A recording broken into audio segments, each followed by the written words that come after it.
Hello, Algebra 1 CP students. Hopefully you're having a great day so far. Today, what I'd like to do for you is go through 4 examples that I've prepared for you on graphing linear functions in standard form.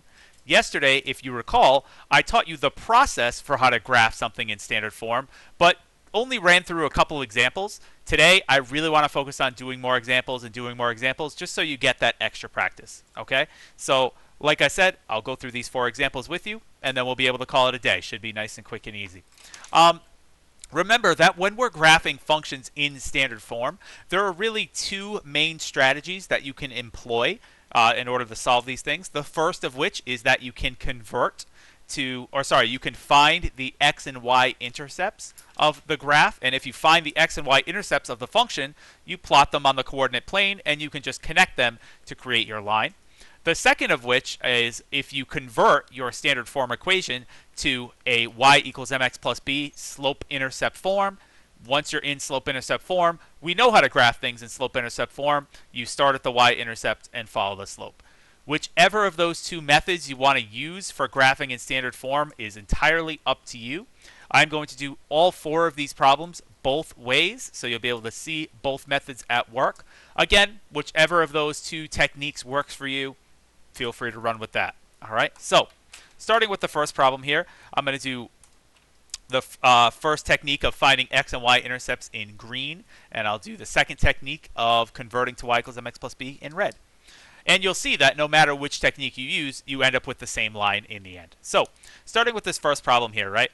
If I wanted to find out the graph of this, or sketch the graph of this by finding the x and y intercepts.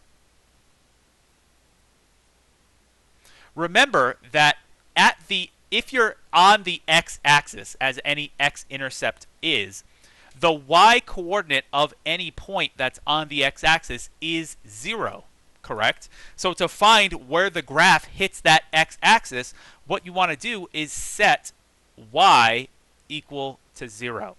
Okay, because if you're sitting on the x-axis, if that's where you're hitting the x-axis, your y-coordinate at that specific point is going to be equal to 0. So all that entails is just plugging into the function up here to say that, well, 2x to find the x-intercept minus 6 times 0 should equal -6. And we're left with a pretty simple equation to solve from here. We'd get 2x is equal to -6. Divide both sides by 2. We would end with x equals -3. So since we got that x is -3, that means that our x-intercept is at the point of -3, 0. To find the y-intercept, we would pretty much do the opposite, and we would say, well, now let's set x equal to 0, because if a point is on the y-axis, the x-coordinate of that point, the horizontal distance, is 0, right? The horizontal distance traveled would be 0. So setting x equal to 0 to find the y-intercept, we would do 2 times 0, right, up in my original function here, minus 6y equals -6. And again, this results in a pretty standard, simple, one-step Algebra 1 problem to solve. We'd have -6y is equal to -6 because 2 times 0 is 0. Dividing both sides by -6, we end with y is 1, which means that your y-intercept would be at the point 0, 1. All right. So now that we have our 2 intercepts, what we can do is we can just go ahead and graph this function by saying our x-intercept is -3, 0 right here. Our y-intercept is 0, 1 right here. And now I can go ahead and connect those 2 points together to create my line. Use this nice ruler to try to draw it nice and carefully. And there we go. All right. Hopefully that made sense as to how that was done. The other way, of course, that you could go about doing that is you can convert to y equals mx plus b. I'll do it in this little space over here. The second approach here is you can convert to y equals mx plus b. Okay? If you want your function, which is currently 2x minus 6y equals -6, if you want that to look like y equals mx plus b, That means you need y alone on the left-hand side of the equation and want to get everything else over to the right. So in order to accomplish that, I'm going to subtract 2x from both sides because we don't want that on the left side. We want it over on the right side. That gives us now negative 6y is equal to negative 2x minus 6. And notice I chose to write the negative 2x first as opposed to second because I want it to look like this mx plus b form. So I just thought to myself, well, the x has to come first in that familiar form, so that's why I wrote it that way. And lastly, I would divide everything by negative 6 because I don't really care what negative 6y is equal to. I want y equals, just regular old y.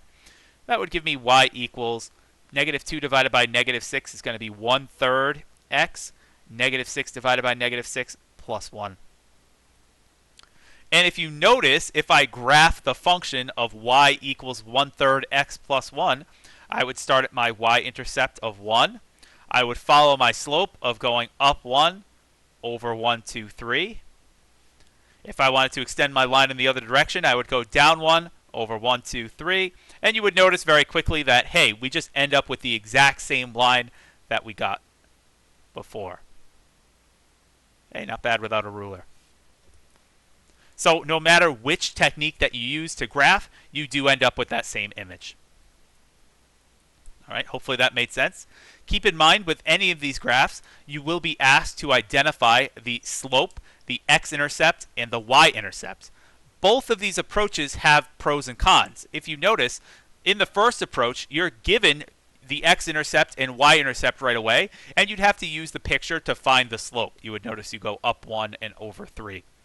In this one, when we convert to y equals mx plus b, we get the slope and we get the y-intercept. Now the only piece of information you have to hunt for is the x-intercept.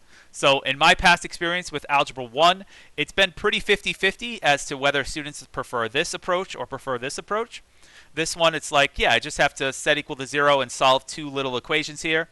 This one, I think students feel comfort in converting to something that they understand. I know how to do y equals mx plus b, so let me convert to that. Whichever method floats your boat is totally fine by me. All right? Cool. Let's move on to our second example.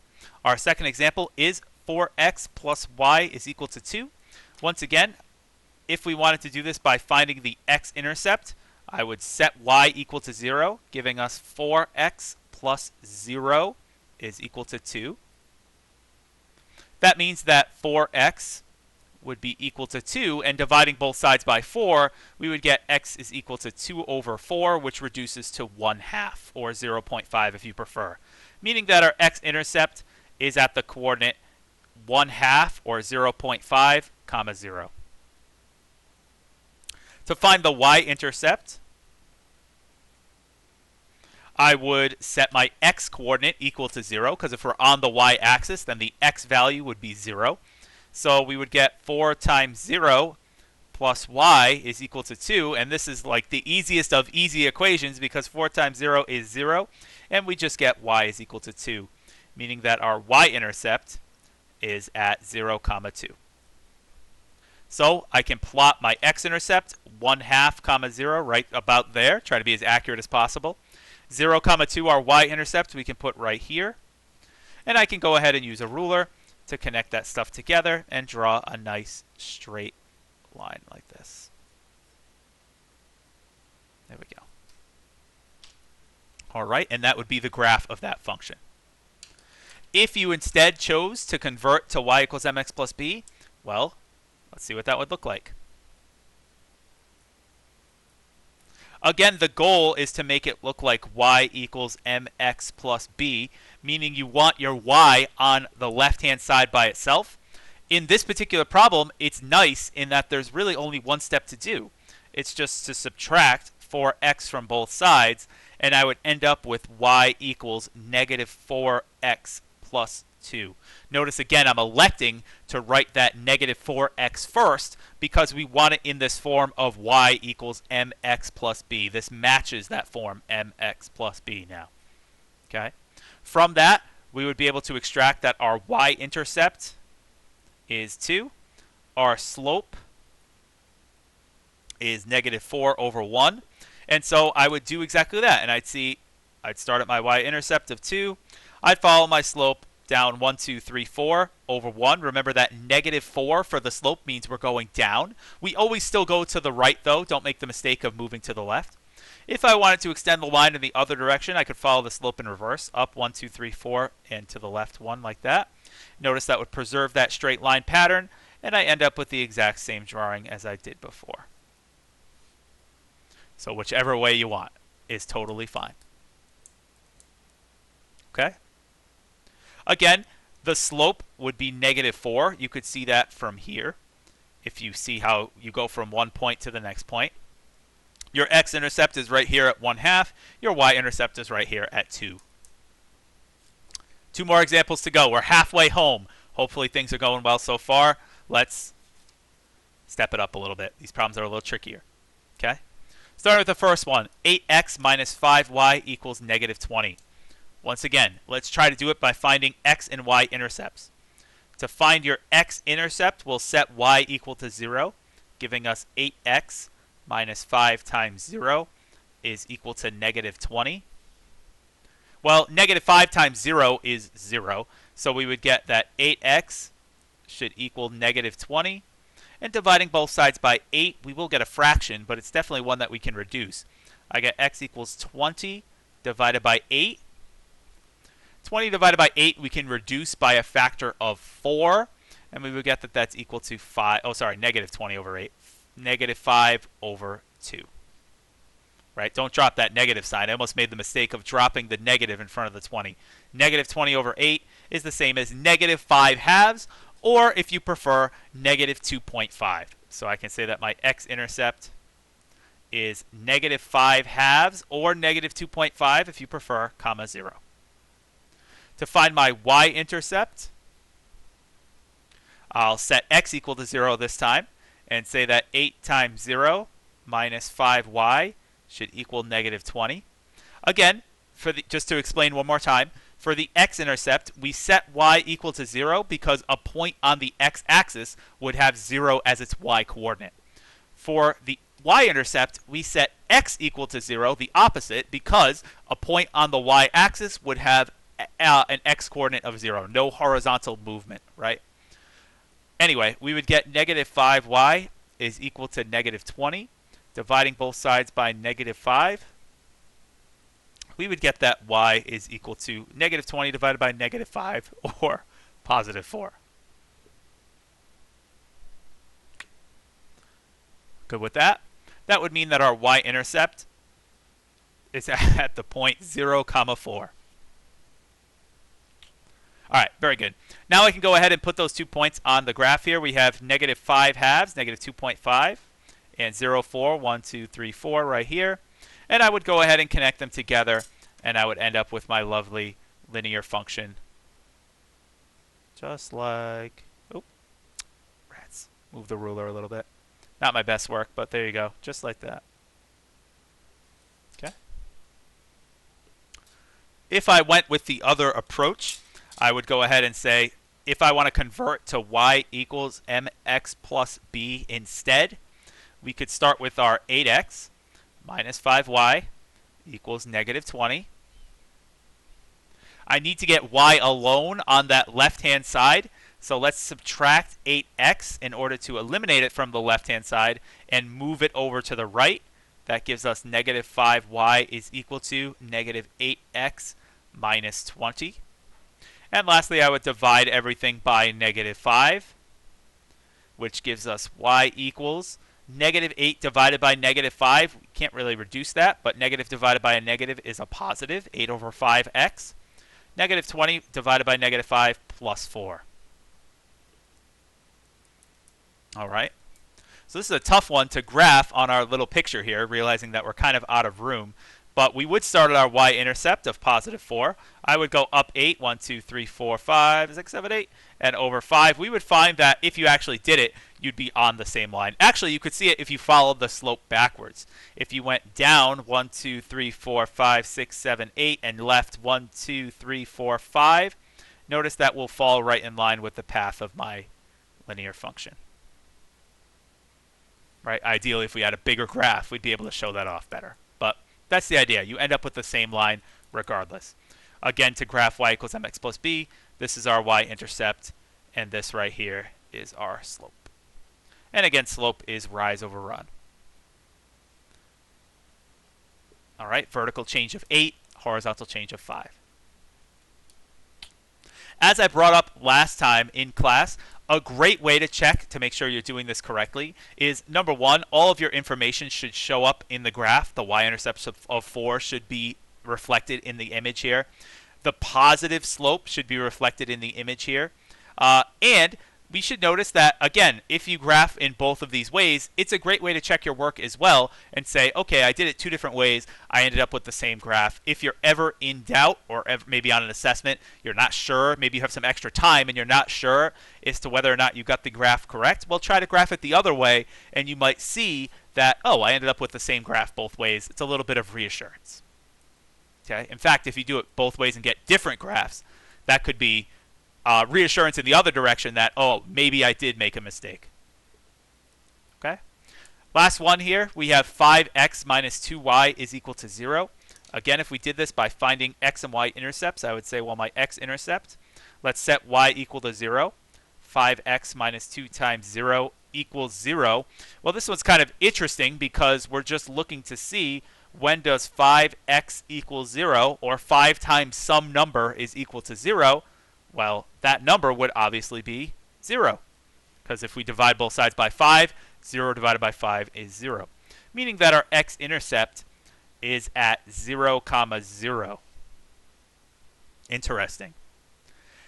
What's kind of neat about this is you might notice that that point is, in fact, the origin, which means that that would actually account for both your x and y intercepts. And you actually see that if you do your y-intercept separately.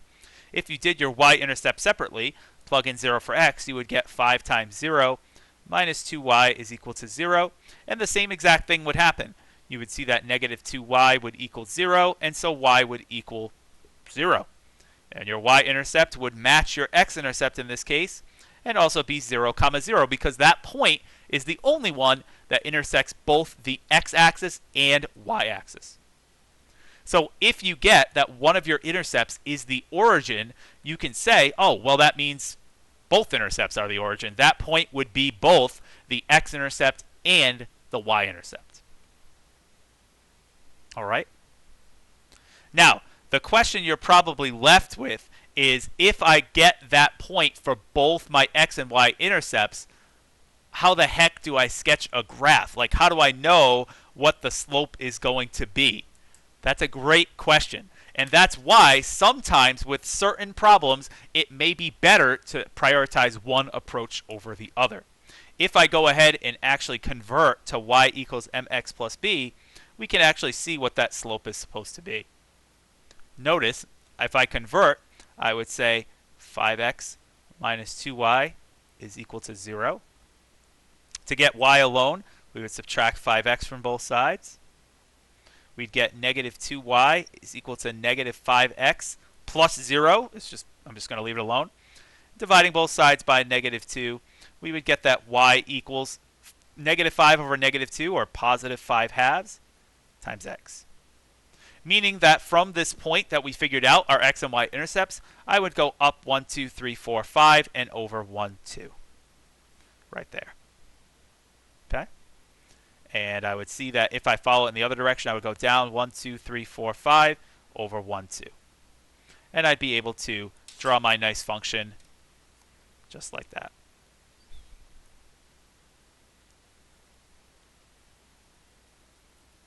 Okay?